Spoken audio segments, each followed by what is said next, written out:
أعوذ بالله من الشيطان الرجيم. بسم الله الرحمن الرحيم. ألف لام ميم. ذلك الكتاب لا ريب فيه هدى للمتقين الذين يؤمنون بالغيب ويقيمون الصلاة ومما رزقناهم ينفقون والذين يؤمنون بما أنزل إليك وما أنزل من قبلك وبالآخرة هم يوقنون أولئك على هدى من ربهم وأولئك هم المفلحون. إن الذين كفروا سواء عليهم أأنذرتهم أم لم تنذرهم لا يؤمنون. ختم الله على قلوبهم وعلى سمعهم وعلى أبصارهم غشاوة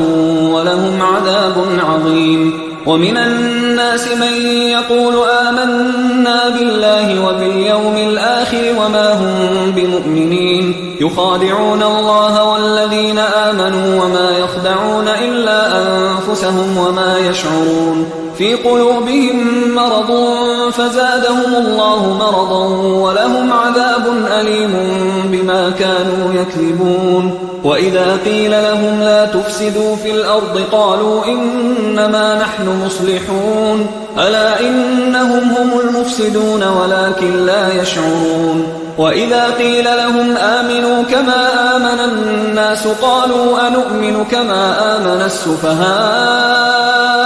ألا إنهم هم السفهاء ولكن لا يعلمون. وإذا لقوا الذين آمنوا قالوا آمنا وإذا خلوا إلى شياطينهم قالوا إنا معكم إنما نحن مستهزئون. الله يستهزئ بهم ويمدهم في طغيانهم يعمهون. أولئك الذين اشتروا الضلالة بالهدى فما ربحت تجارتهم وما كانوا مهتدين. مثلهم كمثل الذي استوقد نارا فلما أضاءت ما حوله ذهب الله بنورهم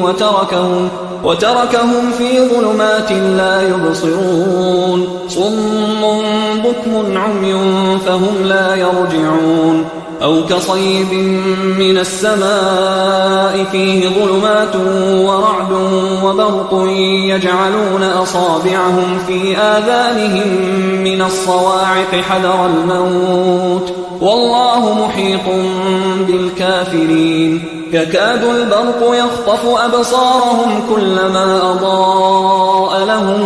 مشوا فيه وإذا أظلم عليهم قاموا ولو شاء الله لذهب بسمعهم وأبصارهم إن الله على كل شيء قدير. يا أيها الناس اعبدوا ربكم الذي خلقكم والذين من قبلكم لعلكم تتقون الذي جعل لكم الأرض فراشا والسماء بناء وأنزل من السماء ماء فأخرج به من الثمرات رزقا لكم فلا تجعلوا لله أندادا وأنتم تعلمون. وإن كنتم في ريب مما نزلنا على عبدنا فأتوا بسورة من مثله وادعوا شهداءكم من دون الله إن كنتم صادقين. فإن لم تفعلوا ولن تفعلوا فاتقوا النار التي وقودها الناس والحجارة أعدت للكافرين. وبشر الذين آمنوا وعملوا الصالحات أن لهم جنات تجري من تحتها الأنهار كلما رزقوا منها من ثمرة رزقا قالوا هذا الذي رزقنا من قبل وأتوا به متشابها ولهم فيها أزواج مطهرة وهم فيها خالدون. إن الله لا يستحيي أن يضرب مثلا ما بعوضة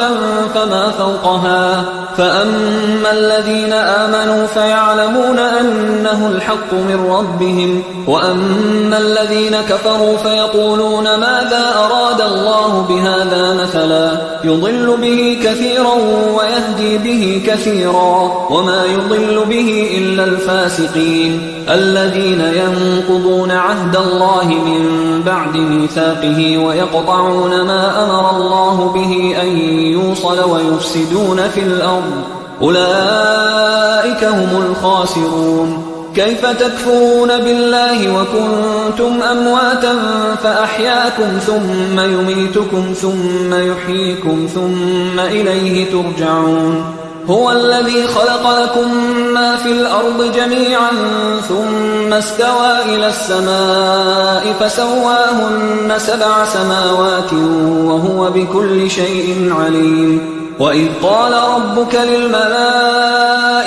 إني جاعل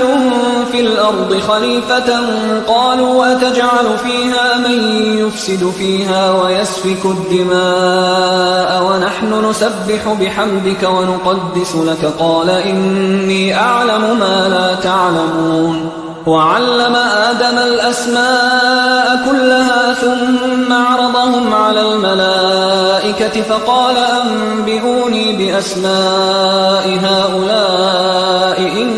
كنتم صادقين قالوا سبحانك لا علم لنا إلا ما علمتنا إنك أنت العليم الحكيم قال يا آدم أنبئهم بأسمائهم فلما أنبأهم بأسمائهم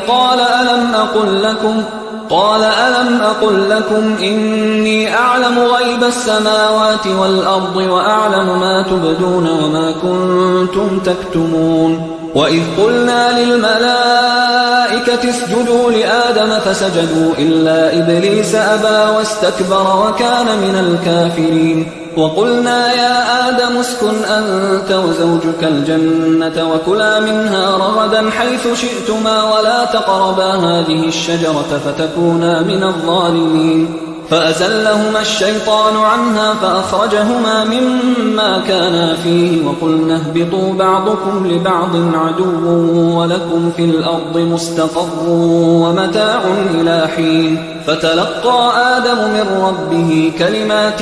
فتاب عليه إنه هو التواب الرحيم قلنا اهبطوا منها جميعا فإما يأتينكم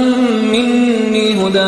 فمن تبع هداي فلا خوف عليهم ولا هم يحزنون والذين كفروا وكذبوا بآياتنا أولئك أصحاب النار هم فيها خالدون يا بني إسرائيل اذكروا نعمتي التي أنعمت عليكم وأوفوا بعهدي أوف بعهدكم وإياي فارهبون وآمنوا بما أنزلت مصدقا لما معكم ولا تكونوا أول كافر به ولا تشتروا بآياتي ثمنا قليلا وإياي فاتقون ولا تلبسوا الحق بالباطل وتكتموا الحق وأنتم تعلمون وأقيموا الصلاة وآتوا الزكاة واركعوا مع الراكعين أتأمرون الناس بالبر وتنسون أنفسكم وأنتم تتلون الكتاب أفلا تعقلون واستعينوا بالصبر والصلاة وإنها لكبيرة إلا على الخاشعين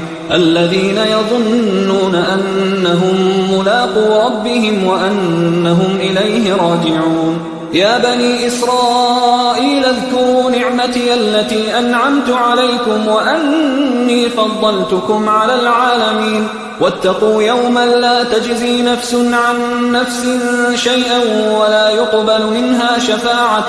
ولا يؤخذ منها عدل ولا هم ينصرون وإذ نجيناكم من آل فرعون يسومونكم سوء العذاب يذبحون أبناءكم ويستحيون نساءكم وفي ذلكم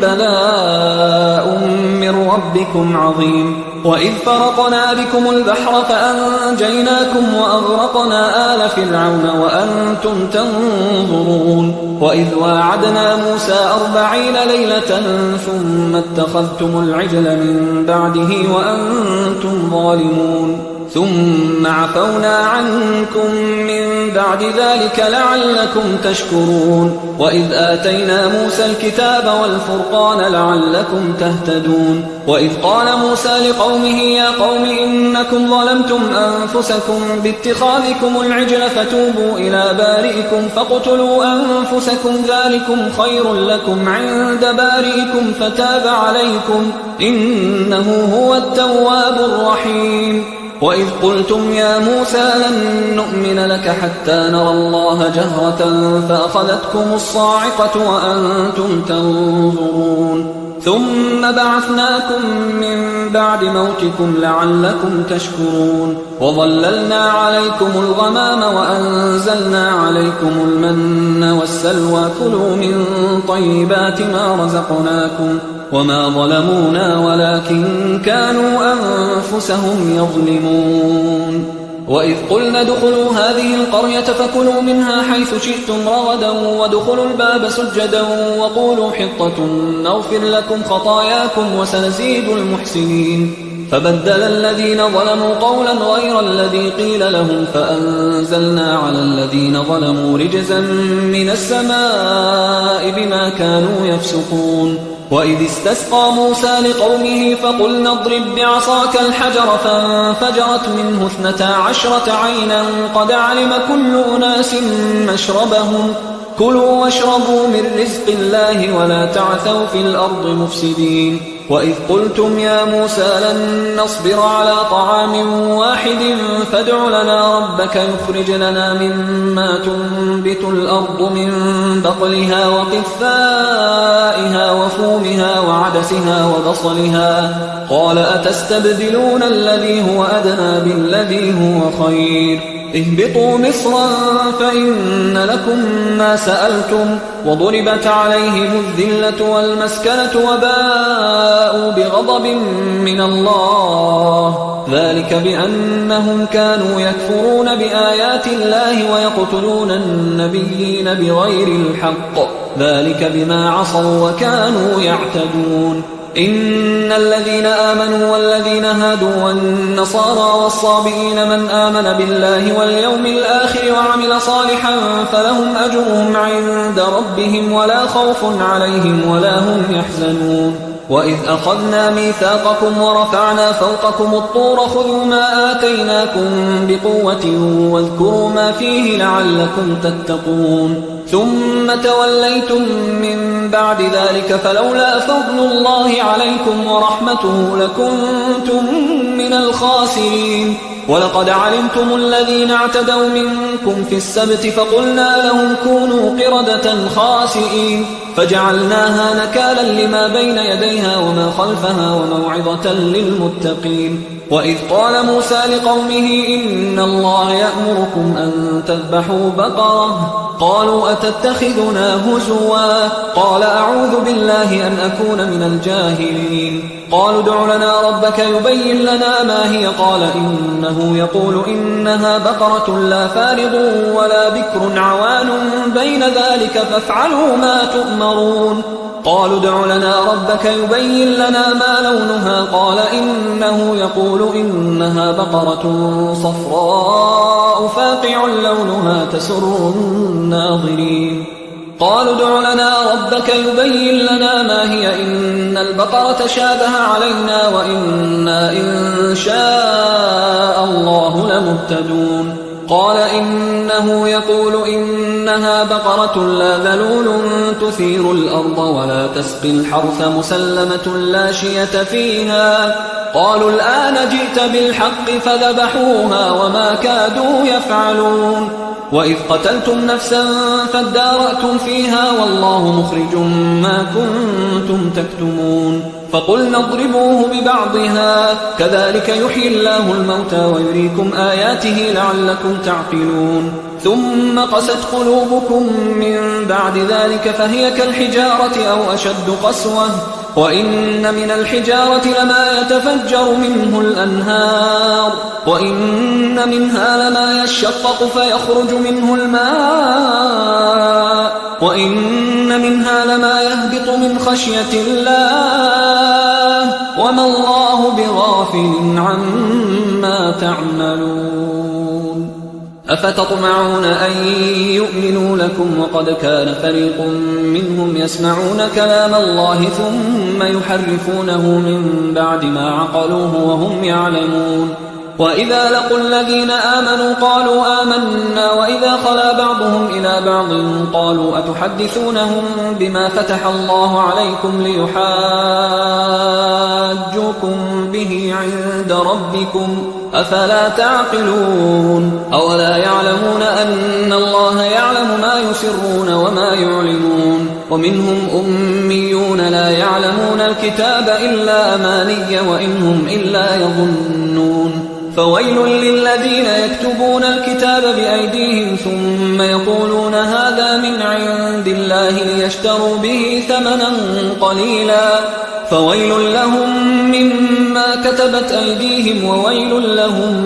مما يكسبون وقالوا لن تمسنا النار إلا أياما معدودة قل أتخذتم عند الله عهدا فلن يخلف الله عهده أم تقولون على الله ما لا تعلمون بلى من كسب سيئة وأحاطت به خطيئته فأولئك أصحاب النار هم فيها خالدون والذين آمنوا وعملوا الصالحات أولئك أصحاب الجنة هم فيها خالدون وإذ أخذنا ميثاق بني إسرائيل لا تعبدون إلا الله وبالوالدين إحسانا وذي القربى واليتامى والمساكين وقولوا للناس حسنا وأقيموا الصلاة وآتوا الزكاة ثم توليتم إلا قليلا منكم وأنتم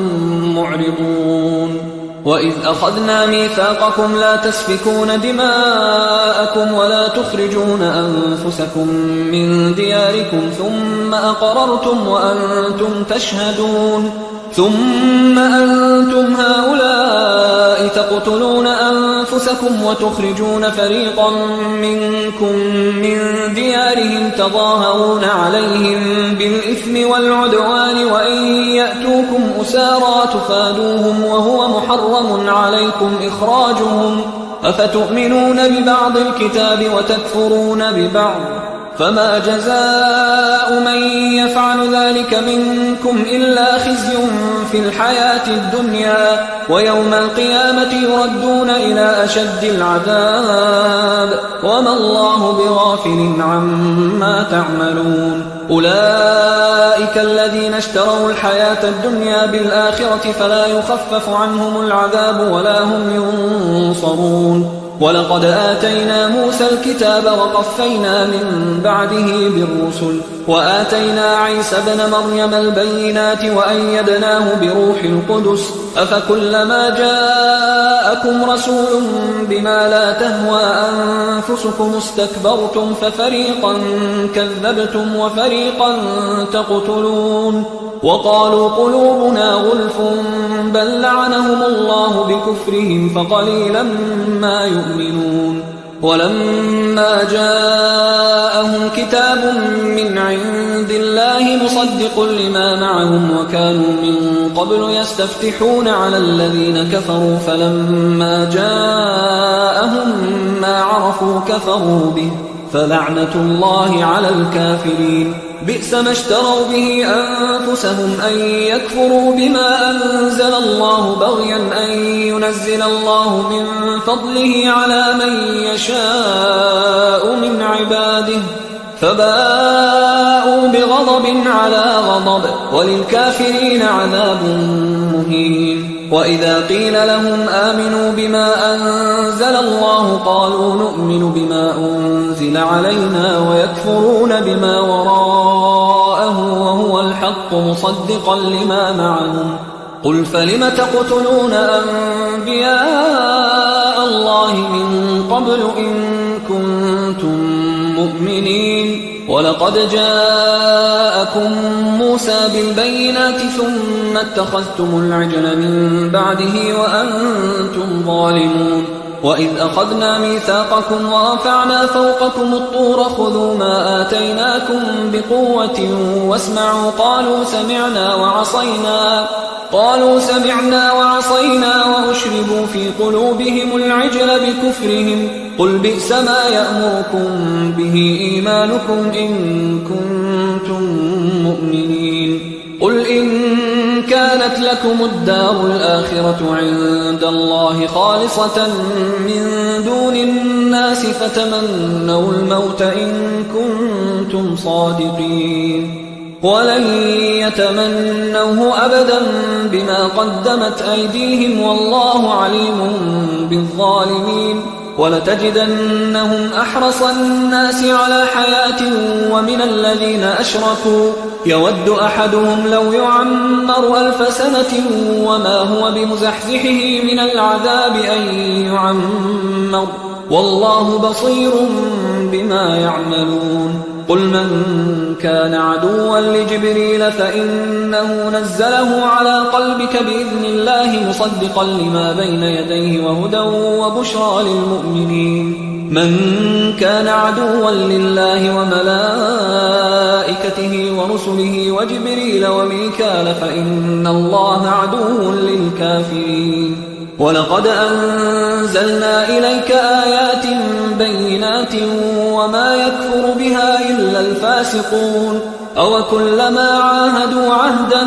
نبذه فريق منهم بل أكثرهم لا يؤمنون ولما جاءهم رسول من عند الله مصدق لما معهم نبذ فريق من الذين أوتوا الكتاب كتاب الله وراء ظهورهم كأنهم لا يعلمون واتبعوا ما تتلو الشياطين على ملك سليمان وما كفر سليمان ولكن الشياطين كفروا يعلمون الناس السحر وما أنزل على الملكين ببابل هاروت وماروت وما يعلمان من أحد حتى يقولا إنما نحن فتنة فلا تكفر فيتعلمون منهما ما يفرقون به بين المرء وزوجه وما هم بضارين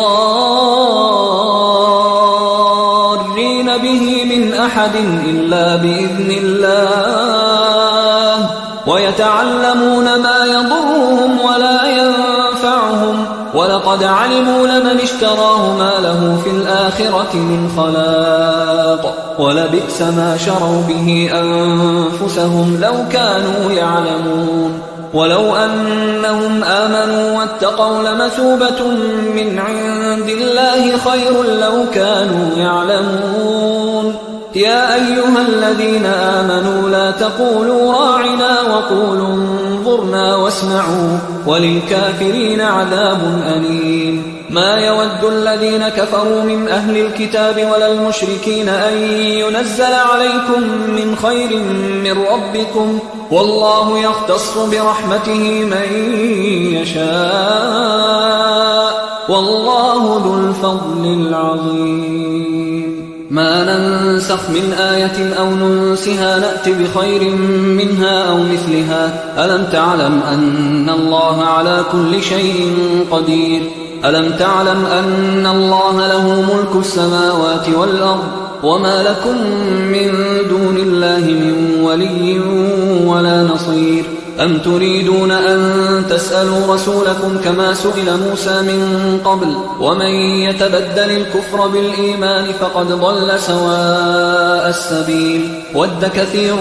من أهل الكتاب لو يردونكم من بعد إيمانكم كفارا حسدا من عند أنفسهم من بعد ما تبين لهم الحق فاعفوا واصفحوا حتى يأتي الله بأمره إن الله على كل شيء قدير وأقيموا الصلاة وآتوا الزكاة وما تقدموا لأنفسكم من خير تجدوه عند الله الله إن الله بما تعملون بصير وقالوا لن يدخل الجنة إلا من كان هودا أو نصارى تلك أمانيهم قل هاتوا برهانكم إن كنتم صادقين بلى من أسلم وجهه لله وهو محسن فله أجره عند ربه ولا خوف عليهم ولا هم يحزنون وقالت اليهود ليست النصارى على شيء وقالت النصارى ليست اليهود على شيء وهم يتلون الكتاب كذلك قال الذين لا يعلمون مثل قولهم فالله يحكم بينهم يوم القيامة فيما كانوا فيه يختلفون ومن أظلم ممن منع مساجد الله أن يذكر فيها اسمه وسعى في خرابها أولئك ما كان لهم أن يدخلوها إلا خائفين لهم في الدنيا خزي ولهم في الآخرة عذاب عظيم ولله المشرق والمغرب فأينما تولوا فثم وجه الله إن الله واسع عليم وقالوا اتخذ الله ولدا سبحانه بل له ما في السماوات والأرض كل له قانتون بديع السماوات والأرض وإذا قضى أمرا فإنما يقول له كن فيكون وقال الذين لا يعلمون لولا يكلمنا الله أو تأتينا آية كذلك قال الذين من قبلهم مثل قولهم تشابهت قلوبهم قد بينا الآيات لقوم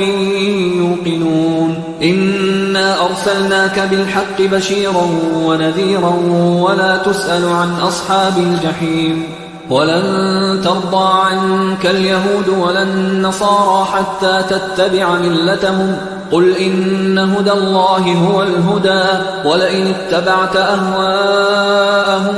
بعد الذي جاءك من العلم ما لك من الله من ولي ولا نصير الذين آتيناهم الكتاب يتلونه حق تلاوته أولئك يؤمنون به ومن يكفر به فأولئك هم الخاسرون يا بني إسرائيل اذكروا نعمتي التي أنعمت عليكم وأني فضلتكم على العالمين واتقوا يوما لا تجزي نفس عن نفس شيئا ولا يقبل منها عدل ولا تنفعها شفاعة ولا هم ينصرون وإذ ابتلى إبراهيم ربه بكلمات فأتمهن قال إني جاعلك للناس إماما قال ومن ذريتي قال لا ينال عهد الظالمين وإذ جعلنا البيت مثابة للناس وأمنا واتخذوا من مقام إبراهيم مصلى وعهدنا إلى إبراهيم وإسماعيل أن طهرا بيتي للطائفين والعاكفين والركع السجود وإذ قال إبراهيم رب اجعل هذا بلدا آمنا وارزق أهله من الثمرات من آمن منهم بالله واليوم الآخر قال ومن كفر فأمتعه قليلا ثم أضطره إلى عذاب النار وبئس المصير وإذ يرفع إبراهيم القواعد من البيت وإسماعيل ربنا تقبل منا إنك أنت السميع العليم ربنا واجعلنا مسلمين لك ومن ذريتنا أمة مسلمة لك وأرنا مناسكنا وتب علينا إنك أنت التواب الرحيم ربنا وابعث فيهم رسولا منهم يتلو عليهم آياتك ويعلمهم الكتاب والحكمة ويزكيهم إنك أنت العزيز الحكيم ومن يرغب عن ملة إبراهيم إلا من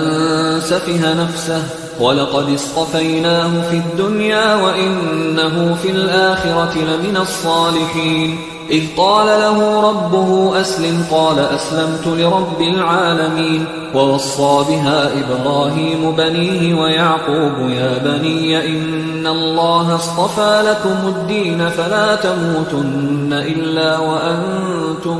مسلمون أم كنتم شهداء إذ حضر يعقوب الموت إذ قال لبنيه ما تعبدون من بعدي قالوا نعبد إلهك وإله آبائك إبراهيم وإسماعيل وإسحاق إلها واحدا ونحن له مسلمون تلك أمة قد خلت لها ما كسبت ولكم ما كسبتم ولا تسألون عما كانوا يعملون وقالوا كونوا هودا أو نصارى تهتدوا قل بل ملة إبراهيم حنيفا وما كان من المشركين قولوا آمنا بالله وما أنزل إلينا وما أنزل إلى إبراهيم وإسماعيل وإسحاق ويعقوب والأسباط وما أوتي موسى وعيسى وما أوتي النبيون من ربهم لا نفرق بين أحد منهم ونحن له مسلمون فإن آمنوا بمثل ما آمنتم به فقد اهتدوا وإن تولوا فإنما هم في شقاق فسيكفيكهم الله وهو السميع العليم صبغة الله ومن أحسن من الله صبغة ونحن له عابدون قل أتحاجوننا في الله وهو ربنا وربكم ولنا أعمالنا ولكم أعمالكم ونحن له مخلصون أم تقولون إن إبراهيم وإسماعيل وإسحاق ويعقوب والأسباط كانوا هودا أو نصارى قل أأنتم أعلم أم الله ومن أظلم ممن كتم شهادة عنده من الله وما الله بغافل عما تعملون تلك أمة قد خلت لها ما كسبت ولكم ما كسبتم ولا تسألون عما كانوا يعملون سيقول السفهاء من الناس ما ولاهم عن قبلتهم التي كانوا عليها قل لله المشرق والمغرب يهدي من يشاء إلى صراط مستقيم وكذلك جعلناكم أمة وسطا لتكونوا شهداء على الناس ويكون الرسول عليكم شهيدا وما جعلنا القبلة التي كنت عليها إلا لنعلم من يتبع الرسول ممن ينقلب على عقبيه وإن كانت لكبيرة إلا على الذين هدى الله وما كان الله ليضيع إيمانكم إن الله بالناس لرؤوف رحيم قد نرى تقلب وجهك في السماء فلنولينك قبلة ترضاها فول وجهك شطر المسجد الحرام وحيث ما كنتم فولوا وجوهكم شطره وإن الذين أوتوا الكتاب ليعلمون أنه الحق من ربهم وما الله بغافل عما يعملون ولئن أتيت الذين أوتوا الكتاب بكل آية ما تبعوا قبلتك وما أنت بتابع قبلتهم وما بعضهم بتابع قبلة بعض ولئن اتبعت أهواءهم من بعد ما جاءك من العلم إنك إذا لمن الظالمين الذين آتيناهم الكتاب يعرفونه كما يعرفون أبناءهم وإن فريقا منهم ليكتمون الحق وهم يعلمون الحق من ربك فلا تكونن من الممترين ولكل وجهة هو موليها فاستبقوا الخيرات أينما تكونوا يأت بكم الله جميعا إن الله على كل شيء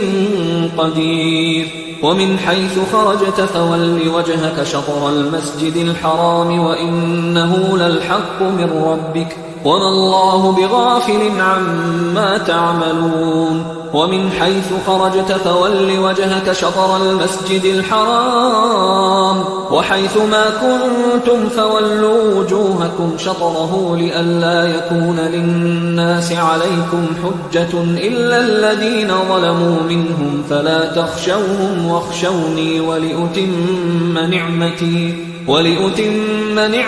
عليكم ولعلكم تهتدون كما أرسلنا فيكم رسولا منكم يتلو عليكم آياتنا ويزكيكم ويعلمكم الكتاب والحكمة ويعلمكم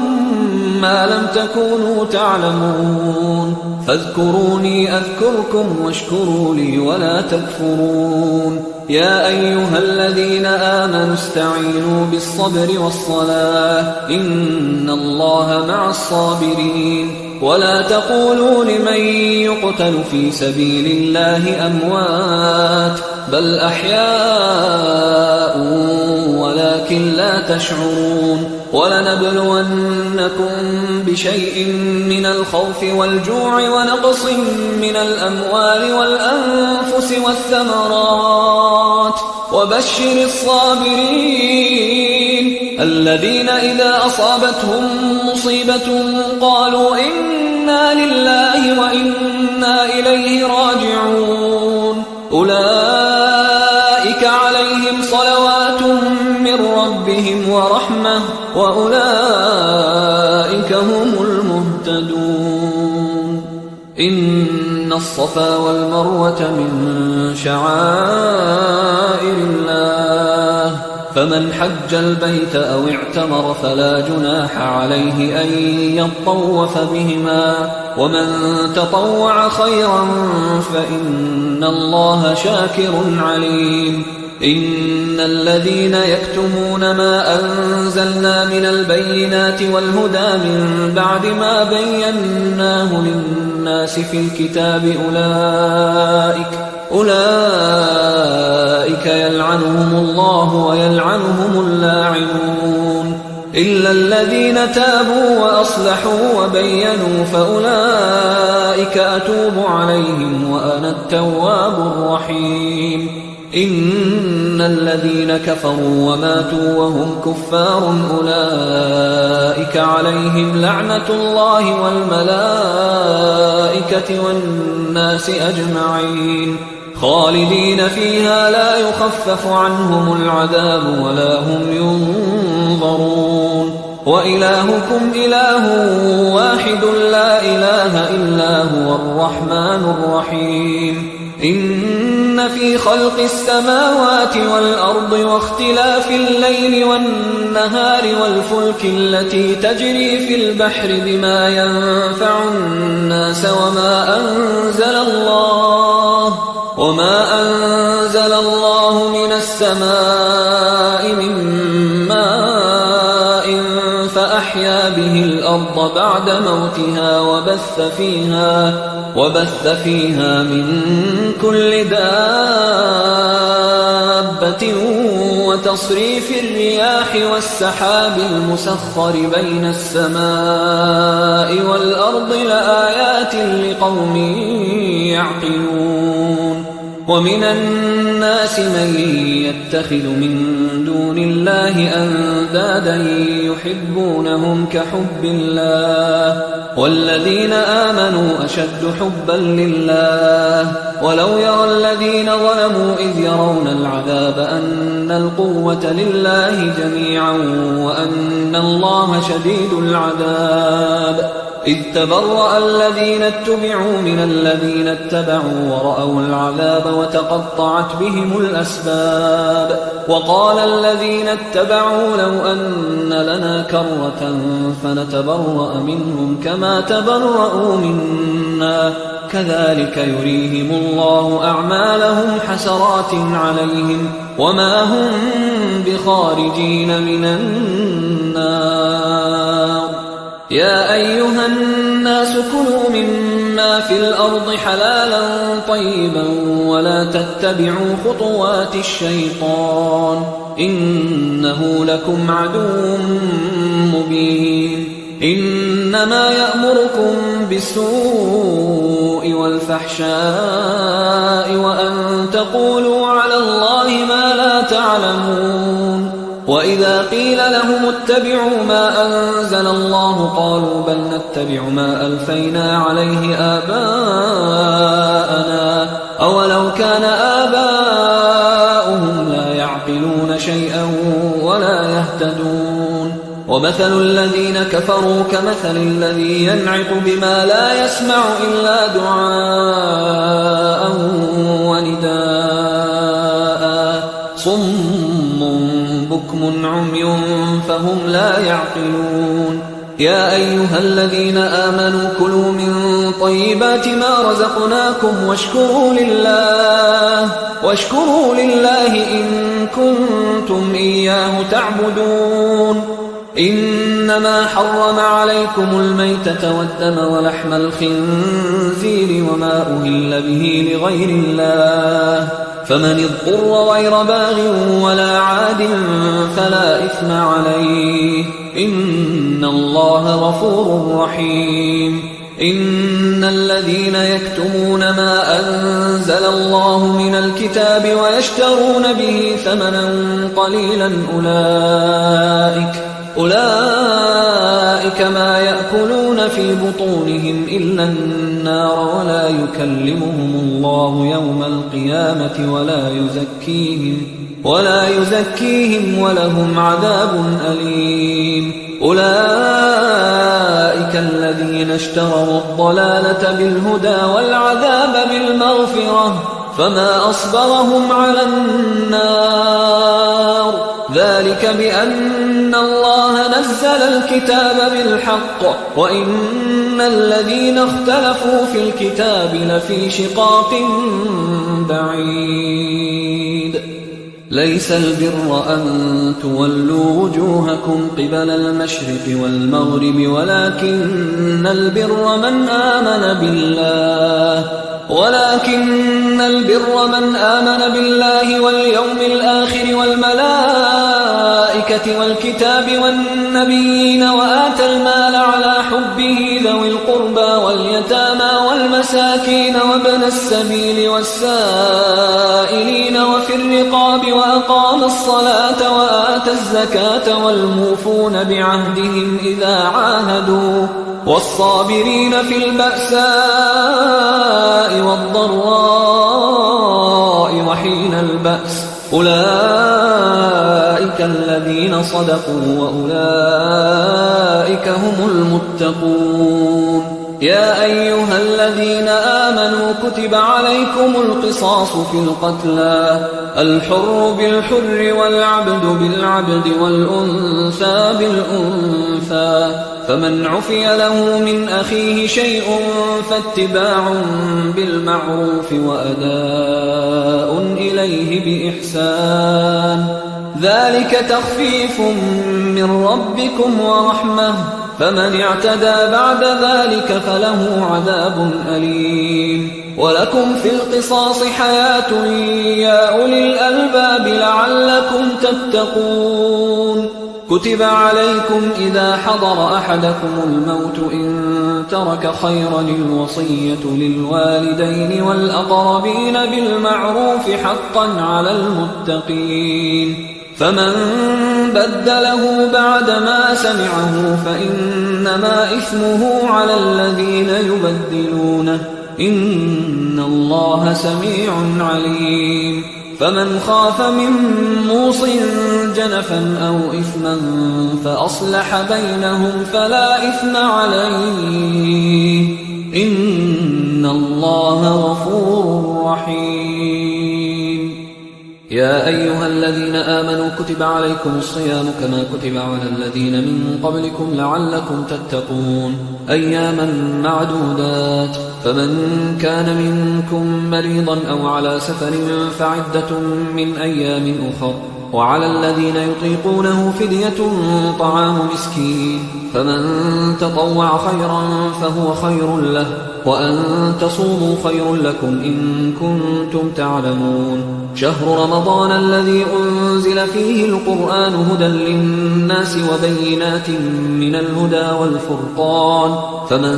شهد منكم الشهر فليصم ومن كان مريضا أو على سفر فعدة من أيام أخر يريد الله بكم اليسر ولا يريد بكم العسر ولتكملوا العدة ولتكبروا الله على ما هداكم ولعلكم تشكرون. وإذا سألك عبادي عني فإني قريب أجيب دعوة الداعي إذا دعان فليستجيبوا لي وليؤمنوا بي لعلهم يرشدون. أحل لكم ليلة الصيام الرفث إلى نسائكم هن لباس لكم وأنتم لباس لهن علم الله أنكم كنتم تختانون أنفسكم فتاب عليكم وعفى عنكم فالآن باشروهن وابتغوا ما كتب الله لكم وكلوا واشربوا حتى يتبين لكم الخيط الأبيض من الخيط الأسود من الفجر ثم أتموا الصيام إلى الليل ولا تباشروهن وأنتم عاكفون في المساجد تلك حدود الله فلا تقربوها كذلك يبين الله آياته للناس لعلهم يتقون. ولا تأكلوا أموالكم بينكم بالباطل وتدلوا بها إلى الحكام لتأكلوا فريقا من أموال الناس بالإثم وأنتم تعلمون. يسألونك عن الأهلة قل هي مواقيت للناس والحج وليس البر بأن تأتوا البيوت من ظهورها ولكن البر من اتقى وأتوا البيوت من أبوابها واتقوا الله لعلكم تفلحون. وقاتلوا في سبيل الله الذين يقاتلونكم ولا تعتدوا إن الله لا يحب المعتدين. وقتلوهم حيث ثقفتموهم وأخرجوهم من حيث أخرجوكم والفتنة أشد من القتل ولا تقاتلوهم عند المسجد الحرام حتى يقاتلوكم فيه فإن قاتلوكم فاقتلوهم كذلك جزاء الكافرين فإن انتهوا فإن الله غفور رحيم. وقاتلوهم حتى لا تكون فتنة ويكون الدين لله فإن انتهوا فلا عدوان إلا على الظالمين. الشهر الحرام بالشهر الحرام والحرمات قصاص فمن اعتدى عليكم فاعتدوا عليه بمثل ما اعتدى عليكم واتقوا الله واعلموا أن الله مع المتقين. وأنفقوا في سبيل الله ولا تلقوا بأيديكم إلى التهلكة وأحسنوا إن الله يحب المحسنين. وأتموا الحج والعمرة لله فإن أحصرتم فما استيسر من الهدي ولا تحلقوا رؤوسكم حتى يبلغ الهدي محله فمن كان منكم مريضا أو به أذى من رأسه ففدية من صيام أو صدقة أو نسك فإذا أمنتم فمن تمتع بالعمرة إلى الحج فما استيسر من الهدي فمن لم يجد فصيام 3 أيام في الحج و7 إذا رجعتم تلك 10 كاملة ذلك لمن لم يكن أهله حاضر المسجد الحرام واتقوا الله واعلموا أن الله شديد العقاب. الحج أشهر معلومات فمن فرض فيهن الحج فلا رفث ولا فسوق ولا جدال في الحج وما تفعلوا من خير يعلمه الله وتزودوا فإن خير الزاد التقوى واتقون يا أولي الألباب. ليس عليكم جناح أن تبتغوا فضلا من ربكم، فإذا أفضتم من عرفات فاذكروا الله عند المشعر الحرام واذكروه كما هداكم وإن كنتم من قبله لمن الضالين. ثم أفيضوا من حيث أفاض الناس واستغفروا الله إن الله غفور رحيم. فإذا قضيتم مناسككم فاذكروا الله كذكركم آباءكم أو أشد ذكرا. فمن الناس من يقول ربنا آتنا في الدنيا وما له في الآخرة من خلاق، ومنهم من يقول ربنا آتنا في الدنيا حسنة وفي الآخرة حسنة وقنا عذاب النار. أولئك لهم نصيب مما كسبوا والله سريع الحساب. واذكروا الله في أيام معدودات، فمن تعجل في يومين فلا إثم عليه ومن تأخر فلا إثم عليه لمن اتقى. واتقوا الله واعلموا أنكم إليه تحشرون. ومن الناس من يعجبك قوله في الحياة الدنيا ويشهد الله على ما في قلبه وهو ألد الخصام. وإذا تولى سعى في الأرض ليفسد فيها ويهلك الحرث والنسل والله لا يحب الفساد. وإذا قيل له اتق الله أخذته العزة بالإثم فحسبه جهنم ولبئس المهاد. ومن الناس من يشري نفسه ابتغاء مرضات الله والله رؤوف بالعباد. يا أيها الذين آمنوا ادخلوا في السلم كافة ولا تتبعوا خطوات الشيطان إنه لكم عدو مبين. فإن زللتم من بعد ما جاءتكم البينات فاعلموا أن الله عزيز حكيم. هل ينظرون إلا أن يأتيهم الله في ظلل من الغمام والملائكة وقضي الأمر وإلى الله ترجع الأمور. سل بني إسرائيل كم آتيناهم من آية بينة ومن يبدل نعمة الله من بعد ما جاءته فإن الله شديد العقاب. زين للذين كفروا الحياة الدنيا ويسخرون من الذين آمنوا والذين اتقوا فوقهم يوم القيامة والله يرزق من يشاء بغير حساب. كان الناس أمة واحدة فبعث الله النبيين مبشرين ومنذرين وأنزل معهم الكتاب بالحق ليحكم بين الناس فيما اختلفوا فيه وما اختلف فيه إلا الذين أوتوه من بعد ما جاءتهم البينات بغيا بينهم فهدى الله الذين آمنوا لما اختلفوا فيه من الحق بإذنه والله يهدي من يشاء إلى صراط مستقيم. أم حسبتم أن تدخلوا الجنة ولما يأتكم مثل الذين خلوا من قبلكم مستهم البأساء والضراء وزلزلوا حتى يقول الرسول والذين آمنوا معه متى نصر الله ألا إن نصر الله قريب. يسألونك ماذا ينفقون قل ما أنفقتم من خير فللوالدين والأقربين واليتامى والمساكين وابن السبيل وما تفعلوا من خير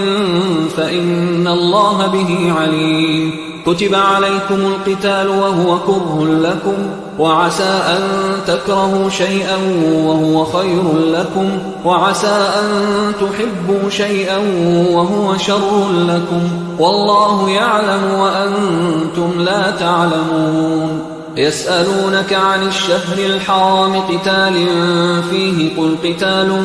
فيه كبير وصد عن سبيل الله وكفر به والمسجد الحرام وإخراج أهله منه أكبر عند الله والفتنة أكبر من القتل ولا يزالون يقاتلونكم حتى يردوكم عن دينكم إن استطاعوا ومن يرتد منكم عن دينه فيمت وهو كافر فأولئك حبطت أعمالهم في الدنيا والآخرة وأولئك أصحاب النار هم فيها خالدون إن الذين آمنوا والذين هاجروا وجاهدوا في سبيل الله أولئك يرجون رحمة الله والله غفور رحيم يسألونك عن الخمر والميسر قل فيهما إثم كبير ومنافع للناس وإثمهما أكبر من نفعهما ويسألونك ماذا ينفقون قل العفو كذلك يبين الله لكم الآيات لعلكم تتفكرون في الدنيا والآخرة ويسألونك عن اليتامى قل إصلاح لهم خير وإن تخالطوهم فإخوانكم والله يعلم المفسد من المصلح ولو شاء الله لأعنتكم إن الله عزيز حكيم ولا تنكحوا المشركات حتى يؤمنوا ولأمة مؤمنة خير من مشركة ولو أعجبتكم ولا تنكحوا المشركين حتى يؤمنوا ولعبد مؤمن خير من مشرك ولو أعجبكم أولئك يدعون إلى النار والله يدعو إلى الجنة والمغفرة بإذنه ويبين آياته للناس لعلهم يتذكرون ويسألونك عن المحيض قل هو أذى فاعتزلوا النساء في المحيض ولا تقربوهن حتى يطهرن فإذا تطهرن فأتوهن من حيث أمركم الله إن الله يحب التوابين ويحب المتطهرين نساؤكم حرث لكم فأتوا حرثكم أنى شئتم وقدموا لأنفسكم واتقوا الله واعلموا أنكم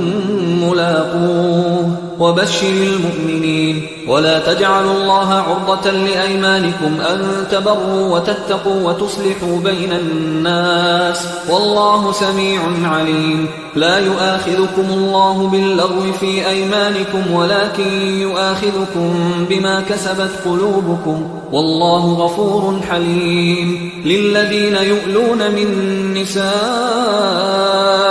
تربص 4 أشهر فإن فاءوا فإن الله غفور رحيم وإن عزموا الطلاق فإن الله سميع عليم والمطلقات يتربصن بأنفسهن 3 قروء ولا يحل لهن أن يكتمن ما خلق الله في أرحامهن إن كن يؤمن بالله واليوم الآخر وبعولتهن أحق بردهن في ذلك إن أرادوا إصلاحا ولهن مثل الذي عليهن بالمعروف وللرجال عليهن درجة والله عزيز حكيم الطلاق 2 فإمساك بمعروف أو تسريح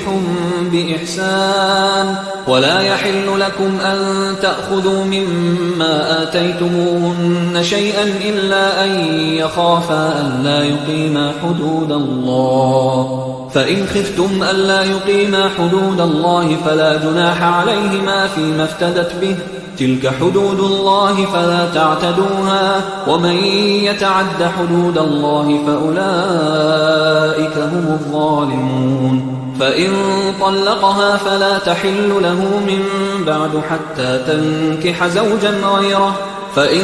طلقها فلا جناح عليهما أن يتراجعا إن ظنا أن يقيما حدود الله وتلك حدود الله يبينها لقوم يعلمون وإذا طلقتم النساء فبلغن أجلهن فأمسكوهن بمعروف أو سرحوهن بمعروف ولا تمسكوهن ضرارا لتعتدوا ومن يفعل ذلك فقد ظلم نفسه ولا تتخذوا آيات الله هزوا واذكروا نعمة الله عليكم وما أنزل عليكم من الكتاب والحكمة يعظكم به واتقوا الله واعلموا أن الله بكل شيء عليم وإذا طلقتم النساء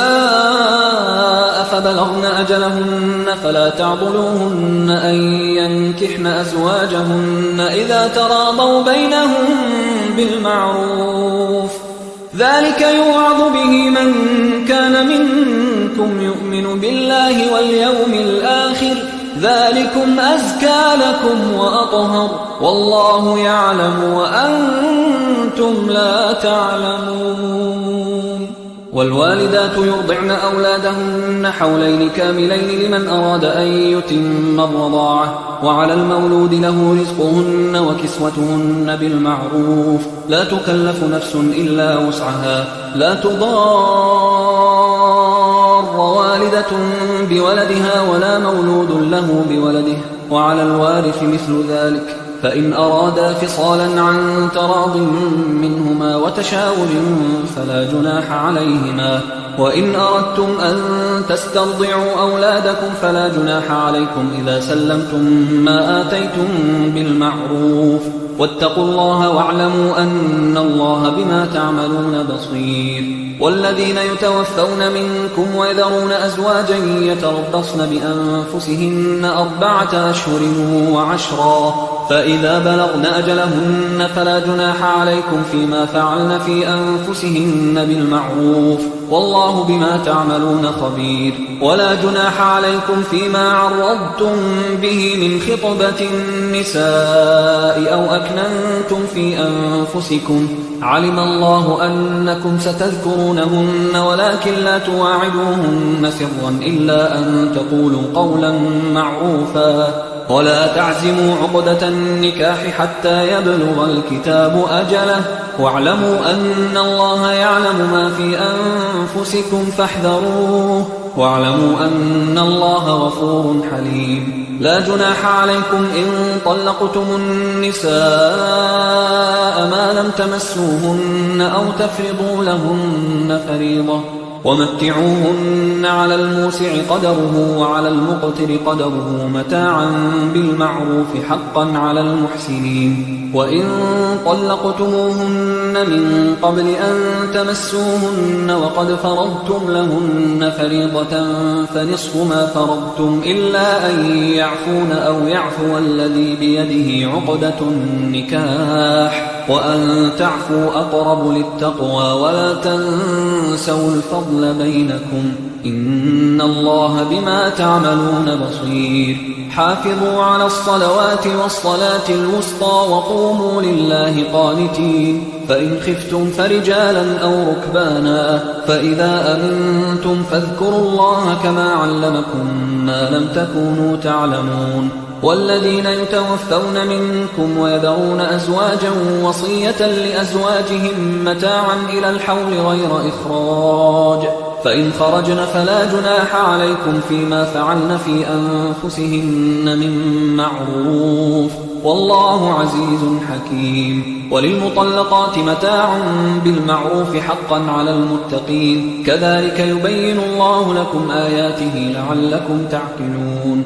ألم تر إلى الذين خرجوا من ديارهم وهم ألوف حذر الموت فقال لهم الله موتوا ثم أحياهم إن الله لذو فضل على الناس ولكن أكثر الناس لا يشكرون وقاتلوا في سبيل الله واعلموا أن الله سميع عليم من ذا الذي يقرض الله قرضا حسنا فيضاعفه له أضعافا كثيرة والله يقبض ويبسط وإليه ترجعون ألم تر إلى الملأ من بني إسرائيل من بعد موسى إذ قالوا لنبي له مبعث لنا ملكا نقاتل في سبيل الله قال هل عسيتم إن كتب عليكم القتال ألا تقاتلوا قالوا وما لنا ألا نقاتل في سبيل الله وقد أخرجنا من ديارنا وأبنائنا فلما كتب عليهم القتال تولوا إلا قليلا منهم والله عليم بالظالمين وقال لهم نبيهم إن الله قد بعث لكم طالوت ملكا قالوا أنى يكون له الملك علينا ونحن أحق بالملك منه ولم يؤت سعة من المال قال إن الله اصطفاه عليكم وزاده بسطة في العلم والجسم والله يؤتي ملكه من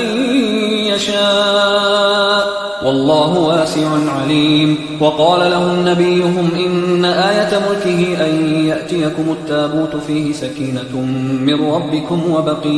وبقية مما ترك آل موسى وآل هارون تحمله الملائكة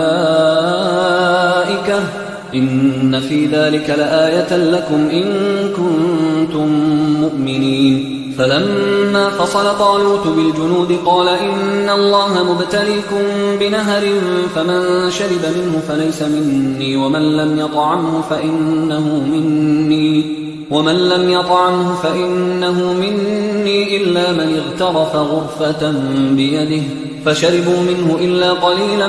منهم فلما جاوزه هو والذين آمنوا معه قالوا لا طاقة لنا اليوم بجالوت وجنوده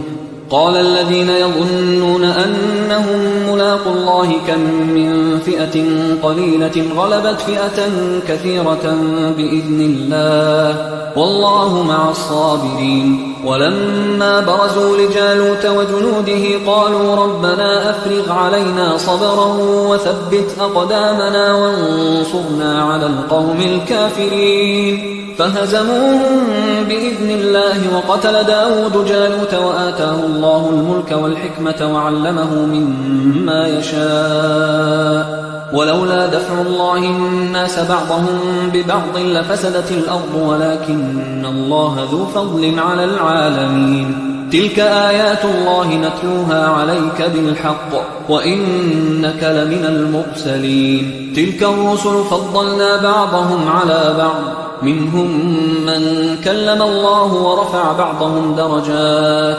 وآتينا عيسى ابن مريم البينات وأيدناه بروح القدس ولو شاء الله ما اقتتل الذين من بعدهم من بعد ما جاءتهم البينات ولكن اختلفوا فمنهم من آمن ومنهم من كفر ولو شاء الله ما اقتتلوا ولكن الله يفعل ما يريد يا أيها الذين آمنوا أنفقوا مما رزقناكم من قبل أن يأتي يوم لا بيع فيه ولا خلة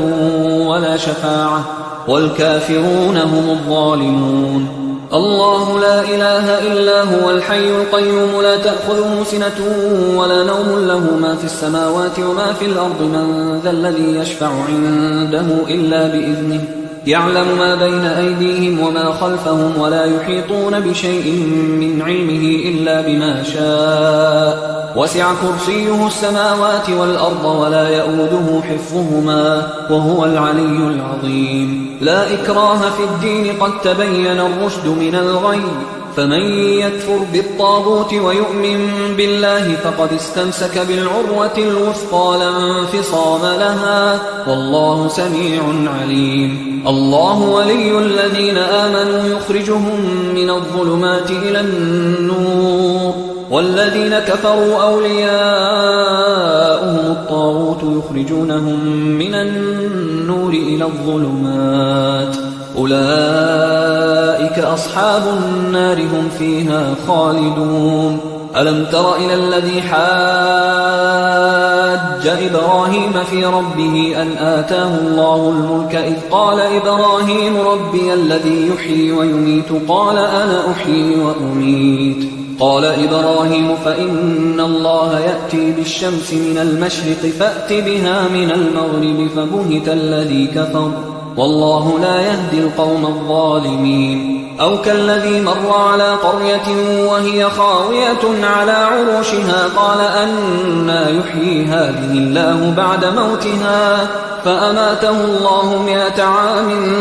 ثم بعثه قال كم لبثت قال لبثت يوما أو بعض يوم قال بل لبثت 100 عام فانظر إلى طعامك وشرابك لم يتسنه وانظر إلى حمارك ولنجعلك آية للناس وانظر إلى العظام كيف ننشزها ثم نكسوها لحما فلما تبين له قال أعلم أن الله على كل شيء قدير وإذ قال إبراهيم رب أرني كيف تحيي الموتى قال أولم تؤمن قال بلى ولكن ليطمئن قلبي قال فخذ 4 من الطير فصرهن إليك ثم اجعل على كل جبل منهن جزءا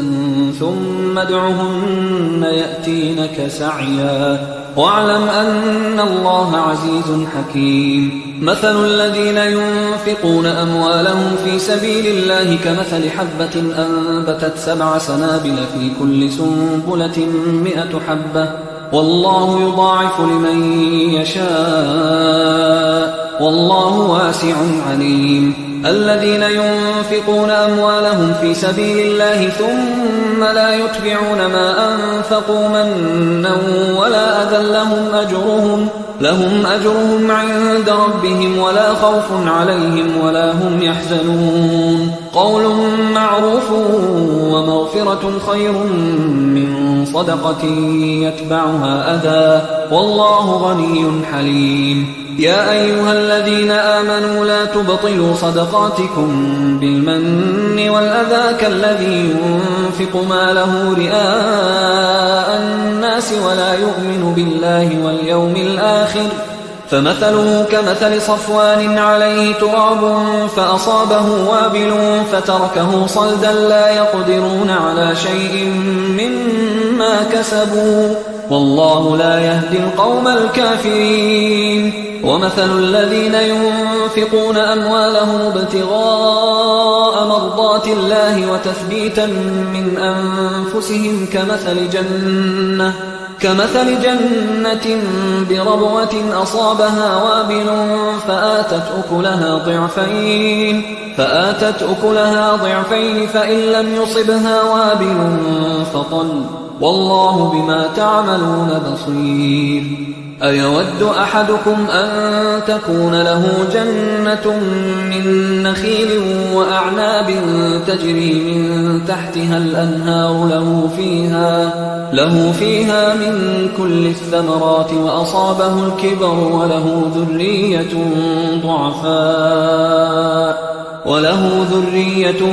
ضعفاء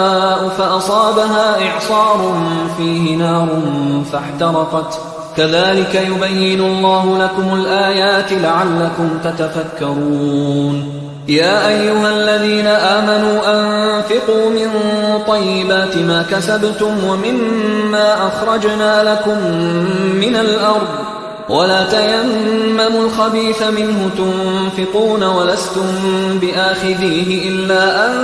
تغمضوا فيه واعلموا أن الله غني حميد الشيطان يعدكم الفقر ويأمركم بالفحشاء والله يعدكم مغفرة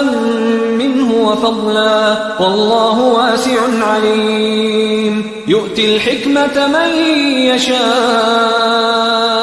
ومن يؤت الحكمة فقد أوتي خيرا كثيرا وما يذكر إلا أولو الألباب وما أنفقتم من نفقة أو نذرتم من نذر فإن الله يعلمه وما للظالمين من أنصار أنصار إن تبدوا الصدقات فنعما هي وإن تخفوها وتؤتوها الفقراء فهو خير لكم ويكفر عنكم من سيئاتكم والله بما تعملون خبير ليس عليك هداهم ولكن الله يهدي من يشاء وما تنفقوا من خير فلأنفسكم وما تنفقون إلا ابتغاء وجه الله وما تنفقوا من خير يوفى إليكم وأنتم لا تظلمون للفقراء الذين أحصروا في سبيل الله لا يستطيعون ضربا في الأرض يحسبهم الجاهل أغنياء من التعفف تعرفهم بسيماهم لا يسألون الناس إلحافا وما تنفقوا من خير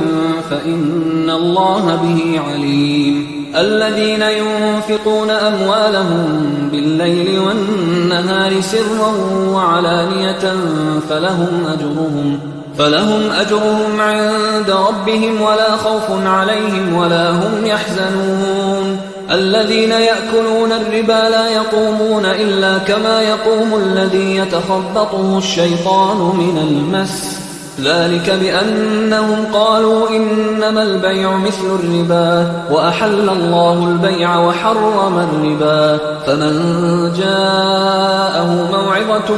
من ربه فانتهى فله ما سلف وأمره إلى الله ومن عاد فأولئك أصحاب النار هم فيها خالدون يمحق الله الربا ويربي الصدقات والله لا يحب كل كفار أثيم إن الذين آمنوا وعملوا الصالحات وأقاموا الصلاة وآتوا الزكاة لهم أجرهم عند ربهم ولا خوف عليهم ولا هم يحزنون يا أيها الذين آمنوا اتقوا الله وذروا ما بقي من الربا إن كنتم مؤمنين فإن لم تفعلوا فأذنوا بحرب من الله ورسوله وإن تبتم فلكم رؤوس أموالكم لا تظلمون ولا تظلمون وإن كان ذو عسرة فنظرة إلى ميسرة وأن تصدقوا خير لكم إن كنتم تعلمون واتقوا يوما ترجعون فيه إلى الله ثم توفى كل نفس ما كسبت وهم لا يظلمون يا أيها الذين آمنوا إذا تداينتم بدين إلى أجل مسمى فاكتبوه وليكتب بينكم كاتب بالعدل ولا يأب كاتب أن يكتب كما علمه الله فليكتب وليملل الذي عليه الحق وليتق الله ربه ولا يبخس منه شيئا فإن كان الذي عليه الحق سفيها أو ضعيفا أو لا يستطيع أن يمله فليملل وليه بالعدل واستشهدوا شهيدين من رجالكم فإن لم يكونا رجلين فرجل وامرأتان ممن ترضون من الشهداء أن تضل إحداهما فتذكر إحداهما الأخرى ولا يأبى الشهداء إذا ما دعوا ولا تسأموا أن تكتبوه صغيرا أو كبيرا إلى أجله ذلكم أقسط عند الله وأقوم للشهادة وأدنى أن لا ترتابوا إلا أن تكون تجارة حاضرة تديرونها بينكم فليس عليكم جناح ألا تكتبوها وأشهدوا إذا تبايعتم ولا يضار كاتب ولا شهيد وإن تفعلوا فإنه فسوق بكم واتقوا الله ويعلمكم الله والله بكل شيء عليم وإن كنتم على سفر ولم تجدوا كاتبا فرهان مقبوضة فإن أمن بعضكم بعضا فليؤدي الذي اؤتمن أمانته وليتق الله ربه ولا تكتموا الشهادة ومن يكتمها فإنه آثم قلبه والله بما تعملون عليم. لله ما في السماوات وما في الأرض وإن تبدوا ما في أنفسكم أو تخفوه يحاسبكم به الله فيغفر لمن يشاء ويعذب من يشاء والله على كل شيء قدير. آمن الرسول بما أنزل إليه من ربه والمؤمنون كل آمن بالله وملائكته وكتبه ورسله لا نفرق بين أحد من رسله وقالوا سمعنا وأطعنا غفرانك ربنا وإليك المصير. لا يكلف الله نفسا إلا وسعها لها ما كسبت وعليها ما اكتسبت ربنا لا تؤاخذنا إن نسينا أو أخطأنا ربنا ولا تحمل علينا إصرا كما حملته على الذين من قبلنا